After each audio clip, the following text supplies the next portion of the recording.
Good evening. Tonight I want to begin with something that rarely appears in official speeches or military briefings: doubt. Because doubt is the one thing authoritarian systems are designed to eliminate.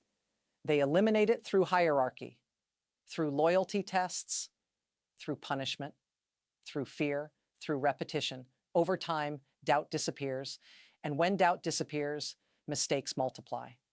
That is the story of Russia's war in Ukraine. Not just a story of tanks and missiles and front lines, but a story of how a political system that stopped questioning itself walked into a conflict it did not understand and could not control. When Vladimir Putin ordered the invasion, he was not acting impulsively. He was acting confidently. He believed he had solved Ukraine as a problem. He believed he understood its politics, its military, its society, and its limits. He believed resistance would be temporary. He believed collapse was inevitable. He believed power would do the work for him. That belief was shared by a narrow circle of advisors who had learned over many years that disagreement carried consequences. So they agreed.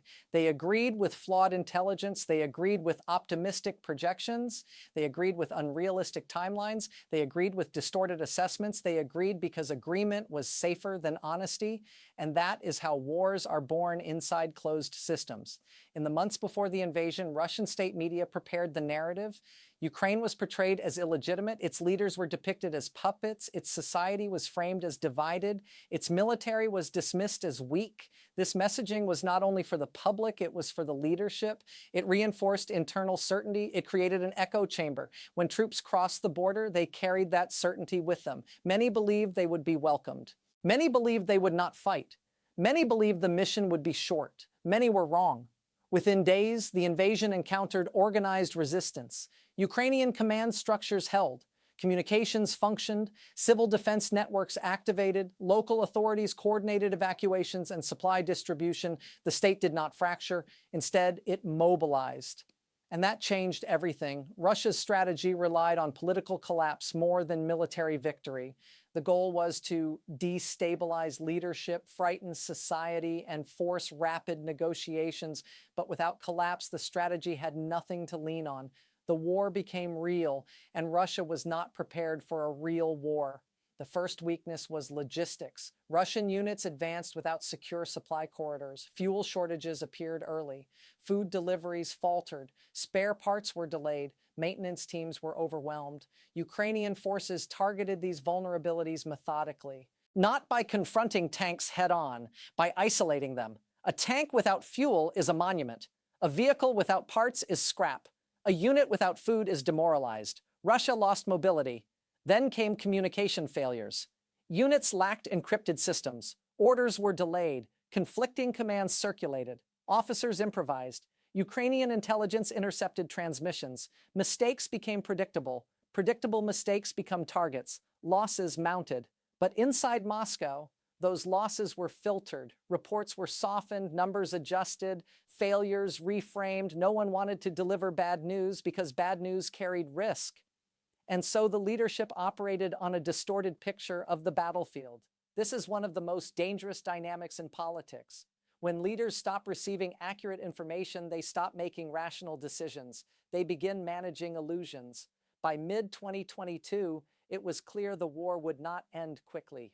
Russia faced a choice: reevaluate or escalate. It chose escalation. Mobilization was announced. Hundreds of thousands were drafted. Training was rushed. Equipment was scarce. Organization was chaotic. Families protested. Men fled. Morale collapsed. This was not a confident society rallying behind a cause. It was a stressed system filling gaps. At the same time, Russia expanded reliance on irregular forces and prison recruits. Convicts were sent into high-risk operations with minimal preparation. Human lives became tactical resources. That is a sign of institutional exhaustion. Meanwhile, Ukraine evolved. Western assistance matured into structured integration. Training programs standardized. Logistics networks expanded. Intelligence sharing deepened. Ukraine absorbed external support with remarkable speed. It adapted doctrine. It upgraded command systems. It digitized coordination. It created a hybrid military model, combining local knowledge with global technology. War became a learning process, and Ukraine learned faster. Its strikes became more precise, its planning more systematic, its operations more integrated. Russia struggled to match that pace. It relied increasingly on artillery and defensive fortifications. Firepower replaced maneuver, volume replaced precision. That approach inflicted damage, but it did not restore momentum.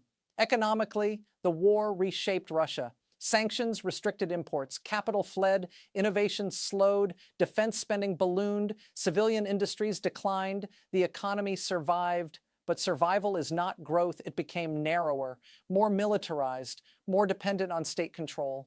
This reduced flexibility, reduced creativity, reduced long-term resilience. Ukraine paid a devastating price. Cities destroyed, homes lost, families separated. Millions displaced, trauma embedded into everyday life. But institutions held, education continued, healthcare adapted, local governance functioned, civil society remained active, corruption investigations continued. This preserved legitimacy. People trusted the system, and trust is a strategic asset because societies with trust endure pressure better. Putin believed fear would fracture Ukraine. It didn't. He believed destruction would exhaust resistance. It didn't. He believed time would weaken Western support. It didn't. Each assumption failed because each was based on misunderstanding. Misunderstanding of Ukrainian identity, misunderstanding of democratic resilience, misunderstanding of alliance politics, misunderstanding of modern warfare. Above all, misunderstanding of his own system's limits. Authoritarian power looks strong until it is tested. Then its weaknesses become visible. Fear discourages honesty. Centralization slows adaptation. Propaganda replaces data. Loyalty replaces competence. Silence replaces debate. These traits are useful for control. They are disastrous for crisis management. This war has exposed those traits, not in theory, in practice, on live television, on satellite imagery, on financial markets, on diplomatic maps. It has shown that strength is not about intimidation. It is about institutions, about transparency, about learning, about accountability, about cooperation. Ukraine has demonstrated those qualities under fire. Russia has struggled to develop them under pressure. The war is not over. Its outcome remains uncertain. But one lesson is already clear. Systems that cannot correct themselves will repeat their mistakes, and repetition in war is fatal. This conflict will shape generations. It will influence alliances, doctrines, and borders. But it will also stand as a warning about what happens when leaders surround themselves with agreement, when power stops listening, when doubt is eliminated, and when reality finally arrives too late. Putin believed control was strength. Ukraine proved resilience is stronger, and history is taking note because this war did not remain confined to trenches and ruined cities. It moved outward into boardrooms, into embassies, into supply chains, into energy grids, into alliance structures, into the strategic thinking of every major power. What began as a regional invasion became a global recalibration, and almost no institution emerged untouched. When Russian forces crossed into Ukraine, many governments assumed the consequences could be contained. Sanctions would sting but not transform. Energy markets would adjust but not fracture. Diplomatic relations would cool but not realign. Those assumptions collapsed quickly. Russia was not simply a military actor. It was embedded in the global economy, its gas-heated European homes, its oil-fueled transportation networks, its fertilizer-supported agriculture, its metals-fed manufacturing. The invasion turned interdependence into vulnerability, and vulnerability demanded change. Europe confronted its energy dependence with unprecedented urgency. Long-standing commercial arrangements were abandoned. Emergency terminals were built in months. Liquefied natural gas shipments rerouted across oceans. Renewable investments accelerated. Strategic reserves expanded. This was not market correction. It was geopolitical triage. Governments absorbed public anger, inflationary pressure, and political risk to dismantle a system that had taken decades to build. The result was historic.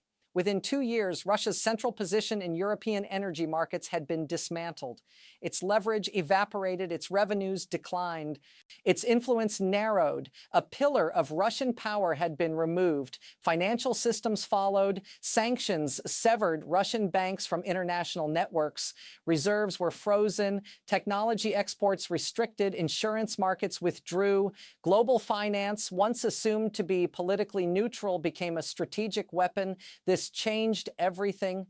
Countries around the world began reassessing their exposure to Western financial infrastructure. Alternative payment systems expanded. Currency diversification accelerated.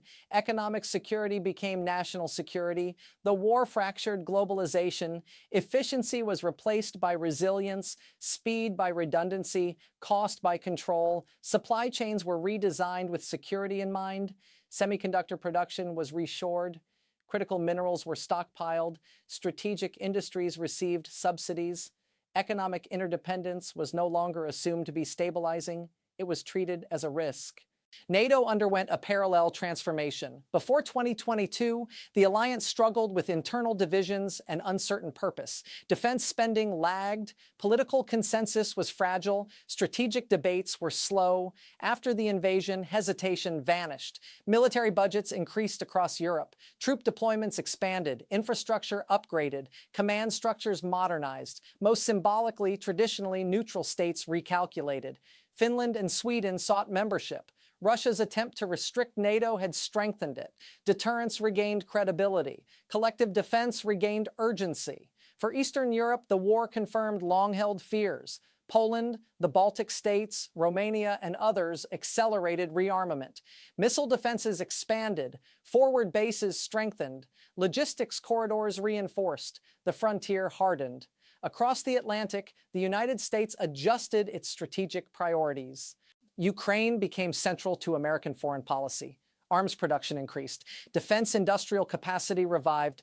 Intelligence coordination deepened. The war forced Washington to relearn alliance management at scale, to balance escalation risks, to sustain public support, to coordinate dozens of partners. It became a stress test of democratic leadership. So far, it has held. China observed with intense attention. Beijing did not view Ukraine solely as a European conflict.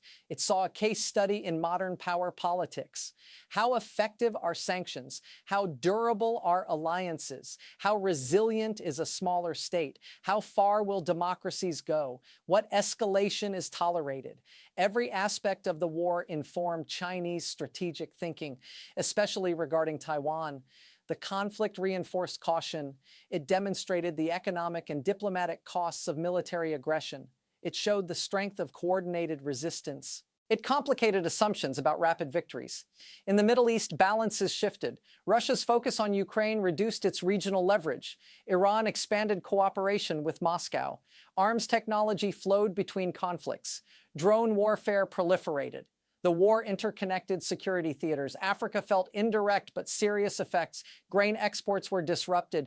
Food prices rose, political instability increased, Russia and Western states competed for influence, security partnerships shifted, food became a strategic variable, so did fertilizer, so did shipping insurance. No region was insulated, energy markets worldwide transformed, long-term contracts were rewritten, new infrastructure constructed, investment patterns changed, renewables gained strategic value, energy independence became a political priority. This shift will define decades. Information warfare intensified. Social media platforms became battlegrounds. Disinformation campaigns expanded. State-sponsored narratives competed globally. Trust became contested terrain. Governments that communicated transparently preserved credibility. Those that manipulated information lost it. International law also faced a test. War crimes investigations advanced, evidence preservation systems expanded, legal accountability mechanisms strengthened. Justice became part of deterrence, not perfect, but persistent. Democracy itself was challenged. Could open societies sustain long-term sacrifice? Could voters tolerate inflation and energy costs for foreign principles? Could pluralistic systems coordinate under pressure? The answer so far has been cautious. Optimism, support has fluctuated. Debates have intensified. Polarization has been exploited. But core commitments have endured. Ukraine's global status transformed. From peripheral state to strategic actor, from aid recipient to security partner, from buffer zone to democratic front line, its experience reshaped doctrine, its voice carried weight, its survival became symbolic. Russia's position changed profoundly, from integrator to outsider, from agenda setter to disruptor, from energy hub to discount supplier, from partner to problem. Its influence narrowed, its options constrained, its future complicated. The international system became more fragmented. Blocs hardened, middle powers hedged, strategic ambiguity increased, multipolarity became unstable, not balanced, uncertain, and uncertainty breeds risk. Global military spending surged. New technologies accelerated, drones, cyber warfare.